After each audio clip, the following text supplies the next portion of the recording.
talk. So one of my questions is, you talk about this culture between black and black violence. What is your solution then to that?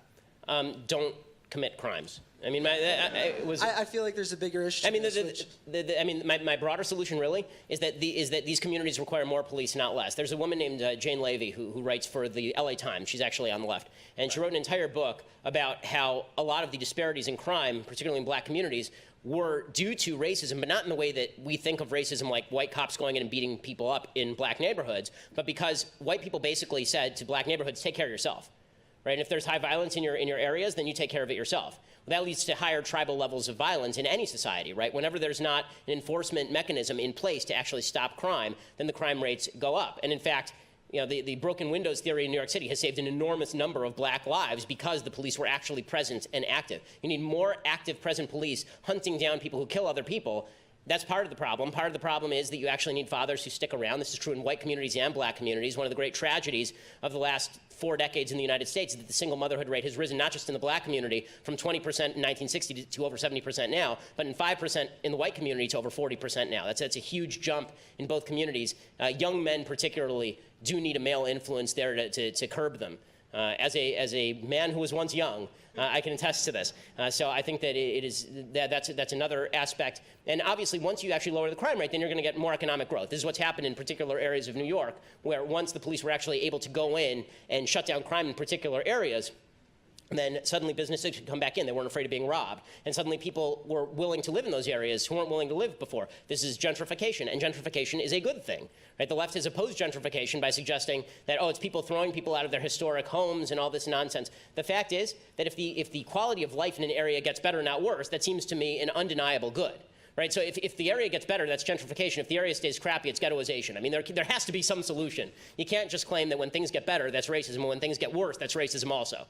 Right, so the reason that New York City has gotten better is because of increased policing. So increased policing, a cultural focus on fathers staying in the home and mothers not bearing children out of wedlock, and an individual commitment not to commit crimes. So just following up real quick after that, so would you say the solution then is to improve education in that sense, teaching these people early on to stop doing these things? I mean, I honestly don't think that the quality of the educational system is heavily connected to crime. Just because I don't think that schools are the folks who teach people not to kill each other. I think that's usually your parents.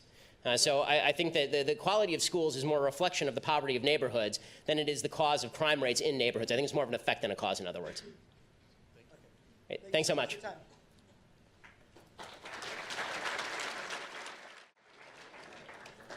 Hi, Ben. Thanks for coming. A common criticism liberals, or particularly progressives, often levy at conservatives is the absence of compassion, so to speak, in the formation of our policies, especially under Trump. So what is your position on if compassion over logic, perhaps, or empathy whatever is stupid. balance? So, I mean, not to put too fine a point on it, empathy is dumb. The reason I say this is not because I don't have empathy for people. It's because you should not make policy based on who you care most about. If I did, I would take all of your money and give it to my kids. I like them better than I like you. Right? The fact is that, I mean, there's an entire book on empathy that's specifically about why empathy in policy is a problem. Sympathy is fine. Right? Having sympathy for people is good. Having empathy for people is not great. The distinction being, if you have sympathy, you feel bad for someone. If you have empathy, you put yourself in the shoes of that person. But by doing so, you are now not in the shoes of everybody else. The best policy that can be made is the policy that is about, you know, the data and the number of people who are affected, because you can always find the person who's the most victimized and then make policy around that person, as opposed to trying to create policy that affects the most people in the most beneficial ways. So, I mean, it's great to be empathetic. I don't see empathy as much of a moral value as some other people do. I don't think feelings are in and of themselves moral values. I think behavior is moral much more than feelings. Maybe this is my Judaic background, but Judaism is much more an acts-based religion than a grace-based religion, meaning that in my religious viewpoint, I think that God cares much more about what you do than how you feel about it. I think politically speaking, some of the worst things that have ever happened were based on good intentions. And so, you know, trying to formulate policy that is the best without violating people's rights is a better way of doing policy than saying, I empathize with this group of people or this particular person, and therefore I'm going to shift policy to meet them there.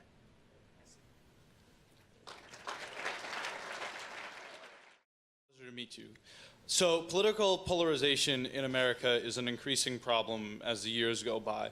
My questions kind of tie into each other. The first one is, what do you believe is the root cause of this problem? And the second is, how would you go about fixing that? Great question. So I'm excited about this because I'm writing an entire book on it right now. So, I think that the root cause of the political divisions in American society and Western civilization more broadly is that there is a telos-shaped hole in our heart that is now being filled with tribalism. So that's a very complicated way of saying that telos means purpose for those who are not philosophy students. In the Aristotelian and Platonic view, the way that you derive your value as a human being is by acting in accordance with nature's law, essentially. That if you look at the universe, what you see is that man is a creature of reason. If you act in accordance with that reason, then you are acting in accordance with your purpose. And there's a whole set of virtues that you have to cultivate in order to act best in accordance with your identity as a reasoned person.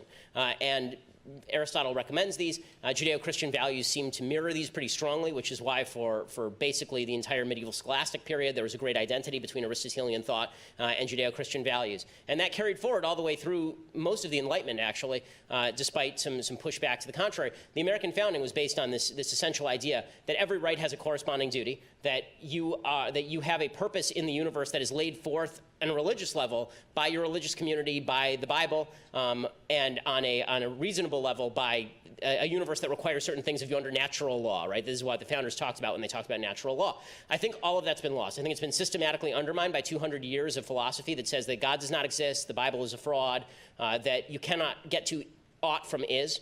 Right, the David Hume distinction that just because the universe is a certain way doesn't mean that's how you ought to be. And once you do that, and you say to everybody, make your own purpose, it turns out people are not good at making their own purpose. When people try to make their own purpose, they end up usually at hedonism or at self-interest or at the triumph of the will, or at the idea that if we shape together as a community, then we can create utopia together. And you've seen all of those things happen in the 20th century. I think now the most common area in which people are finding fulfillment is tribalism. Because our sense of community has broken down so much because religious communities have declined, people don't see each other as neighbors or friends anymore. We look at the United States and we don't see a set of common principles that we all hold to. I mean, this is a perfect example tonight. We need probably dozens of security members just for me to talk. We don't have the same set of values anymore. Because of that, people are filling that hole with tribalism. They're filling that hole with, okay, there's a bunch of people who look like me, and therefore those are my people, and I'll stand up for their interests. And you see this, I think, to a certain extent in the Black Lives Matter movement. I think you certainly see it in the alt-right movement. And all of these tribal movements are deeply disturbing and cut against the grain of Western thought, which has been moving toward individuality and universalism simultaneously for the past several thousand years, and is now moving, I think, in a completely sideways direction, thanks to the undermining of these key concepts. Purpose, individual purpose, the capacity of individuals to take control of their lives, communal purpose, and the capacity of a community to set boundaries around individual behavior so far it doesn't hurt other people, and also to ensure people's freedom.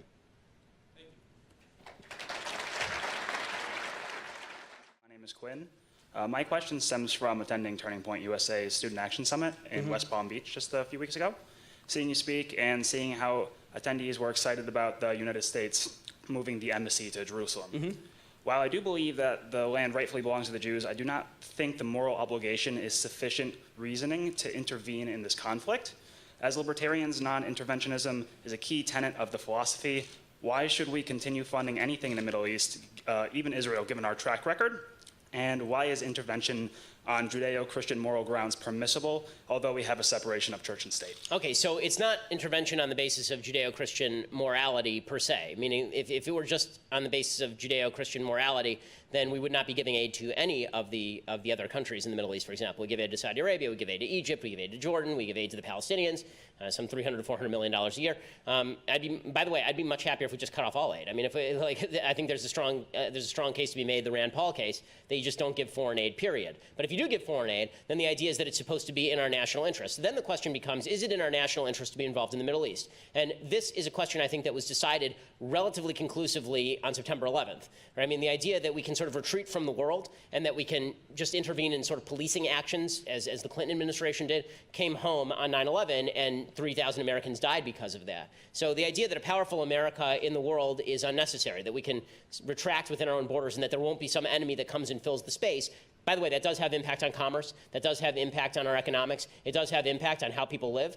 My view is sort of the view of the founding fathers, which is that we ought not be entangled in permanent alliances. We should always be looking to what is in our interest. But one of the things that defines our interest is the fact that we are a good country, right? We are great because we are good is the idea that if we were to be a completely amoral country, then we would not be worth standing for, right? We should be, to the best of our ability, balancing moral obligations that we have as the leader of the world, in which capacity we've liberated Europe twice, and in which capacity we've liberated the people of the Soviet Union, and in which capacity we have liberated the people of South Korea. All of those things are great goods. I think it's one of the reasons why the United States is the beacon of the world and why it's something worth defending, not just on power grounds. So, but on a realism level, if we don't make more allies, then we have more enemies. If we don't back our allies, then those allies are likely to suffer catastrophic defeat. If we don't side with the countries that side with us, then we are likely to see those countries side with somebody else, and that puts us in a negative international position with regard to issues that a lot of libertarians do care more about than defense, things like trade, economics, and even culture. Thank you. Connor, I was just wondering, I agree with you that like biologically a man is a man and a woman is a woman. I was just wondering what you see the detriment of society, like why we can't like let a transgender like woman be called she or something. Because it is a lie. I lies are agree. Detrimental to society. So I think there are a couple of reasons. So yeah, sorry, you let him finish the question. That's fine. No, I'm just wondering, what do you see? I understand it's lying. Like I was taught not to lie. I just don't understand what is so wrong about that specific lie. Well, I mean, as opposed to other lies, I'm not sure there is anything wrong. I mean, I don't like all of them. But as far as that specific lie, I think that one of the problems that we have is this determination that men can become women and women can become men undermines some barriers between men and women that I think are useful and good, particularly in children. So if I have to teach my 3.5-year-old, right, she's almost 4, if I teach my almost 4-year-old girl that she can become a boy, then I think that is not only lying to her, I think it's confusing her, and I think it's damaging to her psyche. One of the premises of the transgender movement is that human minds are completely non-malleable. That oddly enough, men are not men and women are not women, but if you are transgender, that is unchangeable, and that especially among children, if a 3 or 4-year-old has certain feelings, those feelings have to be taken completely seriously. We can't fight against them. We can't suggest that the kid will grow out of it. Instead, we have to say that this kid is inherently transgender. I can tell you, having kids are incredibly malleable. Kids are easily confused. And saying to a child, which is what the transgender movement would like to do, I mean, they're having drag shows in kindergarten now in some areas. When you do that, when you confuse kids about gender, you're doing the kids no favors. You're doing them or you could be doing significant damage to kids. Kids should not be confused about their biology. Kids should not be confused about their gender. And let's put it this way, just from a certain statistical standpoint, if it is true that the transgender suicide attempt rate is 40% over the lifetime, and if I am right, then more kids will be confused about gender, which, by the way, you do see. You've seen an uptick in transgender surgery in Europe. You've seen a greater identification as transgender overall. In places like Europe, malleable rates of transgenderism in Europe. If that's the case, then you are raising the suicide rates, presumably, if there's an association, between for young people who are now confused about gender. So I'm not in the mood for countenancing lies about what men and women are, specifically when I think that there is a goal of redefining a key term for the entire society. So I actually have 2 questions. Right. The first one is, how do you account for like statistical manipulation when you present your facts that you presented in the beginning? So more specifically, when you were talking about percentages of blacks in X, Y, and Z, and when you were talking about the differences in wages today versus 20 to 50 years ago, how do you account for A, the difference in population among blacks versus whites or other races, and B, how do you account for the increasing gap between the middle class and the upper class? Okay, so, sorry, 2 things. There are 2 questions there. On any given statistic, I would bet we'd have a more productive conversation if I could actually give you the source. You could look up the source, and then you could ask specific questions about how those numbers were arrived at, because I'm giving you the bottom line, but I'm happy to give you the footnotes. I typically don't do that because it makes the speech even longer and more boring than it already is. But I'm more than happy to argue the stats and whether they're good or not, because it might be like that other guy questioning the Bureau of Justice Statistics stats. Right? There might be a flaw in the stat, and then we can argue about that. So that's a good question. The answer is we'll look at each individual stat, and we'll determine whether we think that it's reflective of reality or not based on its internal logic. As far as the idea that how do I account for the gap between the upper class and the non-upper class, as I said, number one, it's not the same people in the upper class, right? People move up and down between classes fairly regularly in the United States. There is a widening gap in terms of the people who are earning the most and the people who are earning the least, but that's because if you had to make a chart, it wouldn't look like this. It wouldn't look like the people at the top are going like that and people at the bottom are going like that. It would look like this, right? The people at the bottom are moving up slightly and the people at the top are moving up rapidly. That's because investment income has done really well under the stock market, for example. So if you had money to put in the stock market, that's been doing really well for you over the past several years, which suggests that one of the ways that you get out of poverty is to save and then get into the stock market. Right? The point here is that when people focus on income inequality, I think that this is actually a rather large moral mistake. I think that focusing on poverty is a good thing to do. I think focusing on income inequality is not a good thing to do because there's no correlation between income inequality and relative rates of poverty. Right? There's tremendous income inequality in a lot of places on planet Earth. In fact, in all places on planet Earth. If you go to Sudan, there's going to be a rich warlord there, and then there are going to be a bunch of people living on $6 a year. Okay, that's a terrible place to live. Income inequality in the United States is also quite high, right? There are people who are Bill Gates and Jeff Bezos, and then there's the local checker at your grocery store. But if the local checker at your grocery store is getting richer, then it seems to me they have nothing particularly to complain about in how the economy is operating. They don't have a right to Jeff Bezos' money. They don't have a right to Bill Gates' money any more than Bill Gates or Jeff Bezos has a right to their money. So the question shouldn't be relative rates of increase. The question should be, is your income increasing? Is your life getting better? Can you buy more cool stuff? And one of the problems I have with just measuring income by the pure dollar amount is that it doesn't actually measure what you can buy with those dollars. Right? The fact is that you can buy things today that you couldn't buy even 5 years ago, certainly not 10 or 20 years ago. Life is completely transformed. A poor person in the United States today is living better than a rich person was living in the United States in 1920. Right? Everybody has air conditioning, everybody has a microwave, everybody has a car, everybody has a TV or two. Right? All of these things did not exist. That's because the market has created new products for which there is demand.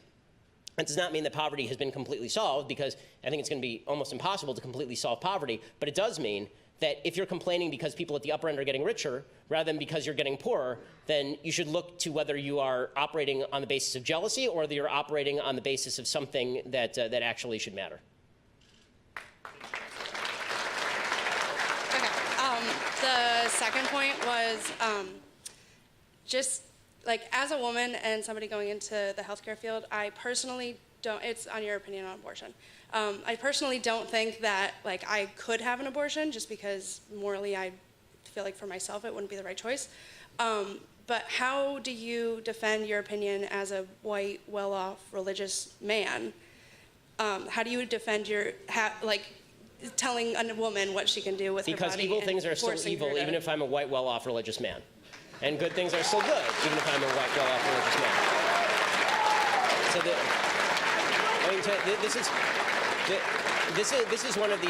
This is one of these identity politics points that I really I don't mean to come down harshly on you, I don't, but it is a point that I really have serious moral qualms with. I think it's quite terrible. The reason being that the people who were fighting against enslavement of black people were a bunch of well-off white men for the most part. Right? And those people were saying, this is a moral sin. This is a moral blot. They weren't living in the South. They didn't own plantations. They didn't live the lives of the plantation owners. They said, this is evil, and we are here to stop it. Right? When you see something that you think is morally wrong happening, especially when you're talking about the taking of a human life, like, listen, I think that you shouldn't go around randomly killing homeless people. I just have this view. I'm not a homeless person. Most of the people who randomly kill homeless people are probably not of my economic strata, my religious view, or my, I don't know whether they're of my skin color or not. I have no idea what the actual sociological breakdown of homeless killer serial murderers is, but I would suggest that my identity has nothing to do with what is right or wrong. And this is what Western civilization used to be about. Western civilization used to be about the idea that, yes, I'm not a woman in the healthcare field, but you and I can have a conversation about what's right and wrong because this is the nature of human reason. The nature of human reason, the nature of right and wrong, is that you and I can talk about what's right and wrong and that I don't retreat into my identity. If we can all retreat into our identity and our morality is now centered around that identity, morality doesn't exist at all. We break down into a society of fragmented atoms where I can't even say, like, you're torturing a puppy in your backyard. I have nothing to say about that. I'm not a white woman who's in the healthcare field. I'm not going to do that.